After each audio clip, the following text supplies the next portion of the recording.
Multi culturalism అంటది Britain. అంటే అన్ని సంస్కృతుల యొక్క సమ్మేళనం అన్నటువంటి వాళ్ళు చెప్పుకోవాలి. భారతదేశం ఎప్పుడో అది విభిన్న భాషలు, విభిన్న జాతులు, విభిన్న సంస్కృతుల యొక్క సమాహారం.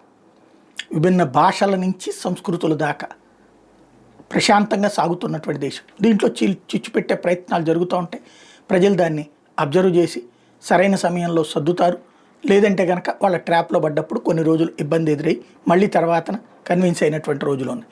బ్రిటన్ వాస్తవంగా భారతీయ ఈ సంస్కృతి యొక్క స్ఫూర్తి బ్రిటన్ స్ఫూర్తి కూడా. బ్రిటన్కి అంతకుముందు మల్టీకల్చరలిజం ఎక్కడుంది? కేవలం వాళ్ళ క్రైస్తవం, వాళ్ళ దేశం అదే కదా.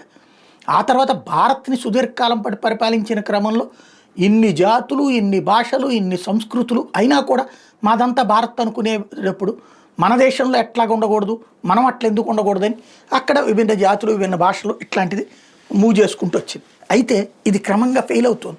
ఎందుకని? ఆఫ్రికా వాళ్ళు అక్కడ ఉన్నారు, పాకిస్తాన్ వాళ్ళు ఉన్నారు, ఇతర దేశాల నుంచి వచ్చినటువంటి ముస్లిం సామాజిక వర్గం వాళ్ళు ఉన్నారు, హిందువులు ఉన్నారు. మిగతా ఎవరితో ప్రాబ్లం రాదు. ఇలా Pakistan, Afghanistan, Syria, Yemen, Lebanon అక్కడి నుంచి వచ్చిన వాళ్ళతోనే సమస్య బిగినాయి. వాళ్ళు తమ సంస్కృతిని రుద్దడంతో ప్రారంభమైనటువంటి వ్యవహారం ఇది ముదిరిపాకాన పడుతుంది. తిరుగుబాటు ప్రారంభమైపోయింది. మన కల్చర్ వదిలేసి మల్టీ కల్చరలిజం ఏంటి అన్నటువంటి పాయింట్ దగ్గరకు వచ్చేసింది. దాంతో ఇప్పుడు కొత్త చర్చ బ్రిటన్ సర్కిళ్లలో వినబడుతోంది.